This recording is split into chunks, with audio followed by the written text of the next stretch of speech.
Okay.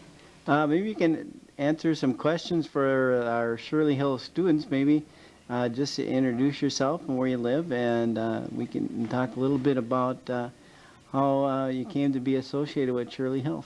Okay, my name is Shirley Armstrong now, and I live in Northern California. But when I was growing up, I lived at Spring Park, and I'm sure you all know where that is.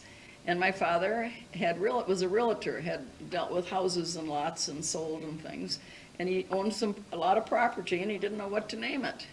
Well, he named it after me because I was the only girl in the family, and my name was Shirley. And it had a lot of hills on it at that time. It was called the Weld Farm, and so it was hilly, so he named it Shirley Hills after me. So that's how the school got its name. And I didn't go to school here because it came after I got through school, it was built. But I think all of you are so lucky to be here in this beautiful school and living in this wonderful area that I loved so when I was growing up. Can you tell us a little bit about how it was when you were growing up around Mound? Yes, I lived in Spring Park, and I went to school for the first 4 years in the little white schoolhouse in Spring Park. And then we got to take the big bus up at the corner from my house up to Mound High, where we started 5th grade. And I went there through high school, and we took the bus back and forth. And if we missed it, we walked home on the railroad tracks. And I loved school. I was in plays, I loved that. And I just have wonderful memories of Mound, everything about Mound High School. So I loved it. Anything? Can you tell us a little bit about how school was when you were in school in Mound and differences from now and then? Okay. When I entered 5th grade, we were all scared to death, but coming to this big school, you know, it was just scary. But we didn't have anything even like an art room or really any art to speak of that I can remember. Yes, I did in 7th and 8th grade, we had some art, but we had of course there were no computers or any of those things, so we didn't have any of those things. And we didn't have any dances or proms or anything, nothing like that, because nobody had any cars in those days. None of the children or the high school kids had cars, 1 or 2 maybe in the whole class.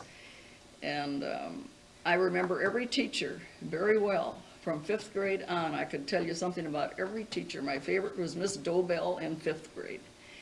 And high school was scary because we went to the top floor then. And we had plays. That was one of our outlets. We had a junior and senior banquet every year in place of proms. And we had a lot of track and outdoor activities when I was your age, going to this kind of a school. And we had lots of that, baseball and track and running and basketball, lots of sports.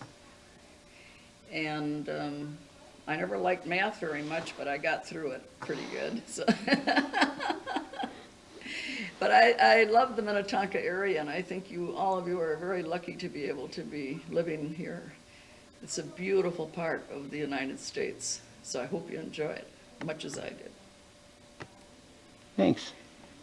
A little bit about the streetcar boats that they had on Lake Minnetonka, like the one they just restored over in Excelsior. Can I ever, because that was we all adored those boats, and it was just the most wonderful thing in the world if you could get a ride on one of those boats, which I never did much until the big grocers picnic came out to the park that used to be at Spring Park, or the Shrine picnic, and they'd give us kids passes, and we got to ride on the boat, and then you could get up on the upper level.